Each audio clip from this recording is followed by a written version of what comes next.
Cet homme, affolé et paniqué, courut se cacher derrière le rideau du salon. Il s'était dissimulé pour éviter quelqu'un. Sa femme surgit soudainement dans le salon, vêtue de sa robe de mariée, en criant de peur et d'étonnement, « Bébé, bébé, bébé !» Elle se demanda alors, où était-il passé? Subitement, quelqu'un frappa à la porte. Surprise, elle se demandait qui pouvait venir à une heure pareille.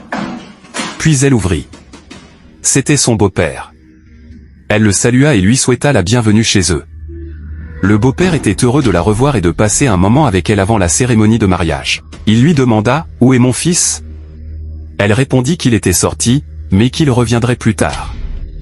Ravi d'apprendre que son fils n'était pas là, le père commença à lui dire des mots doux, qu'elle était belle, magnifique, sublime dans sa robe, et qu'il souhaitait passer un moment intime avec elle avant l'arrivée de son fils.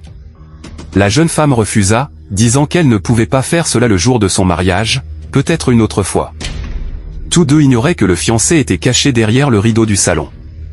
Le beau-père insistait, mais elle refusait fermement. Elle déclara qu'elle ne pouvait plus continuer cette relation interdite avec lui, que cela durait déjà depuis trop longtemps et qu'il trompait son fils depuis des mois. Elle refusa catégoriquement de recommencer, encore moins le jour de son mariage.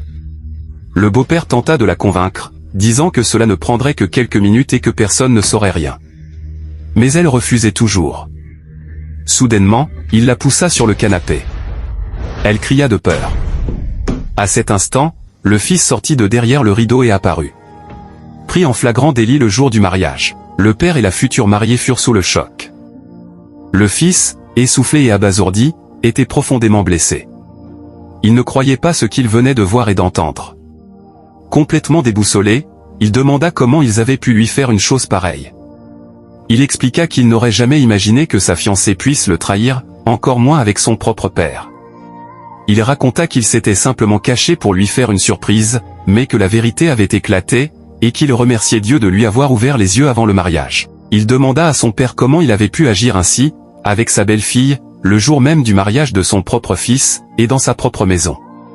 Il ajouta qu'il n'aurait jamais imaginé que son propre père devienne un rival. Avec tout l'amour et le respect qu'il lui portait, une telle trahison lui paraissait impensable. Ensuite, il se tourna vers sa fiancée et lui demanda de ne pas lui demander pardon. Il lui dit de se lever. Il déclara alors à tous les deux que ce qu'il voulait faire ne se passerait pas dans sa maison. Il pouvait partir ailleurs, car à partir de ce jour, c'était terminé entre lui et elle. Il leur demanda de sortir et d'aller vivre leur relation loin de lui. Il était profondément en colère. La jeune femme demandait pardon, mais il refusait. Le fils ouvrit la porte et leur ordonna de quitter sa maison.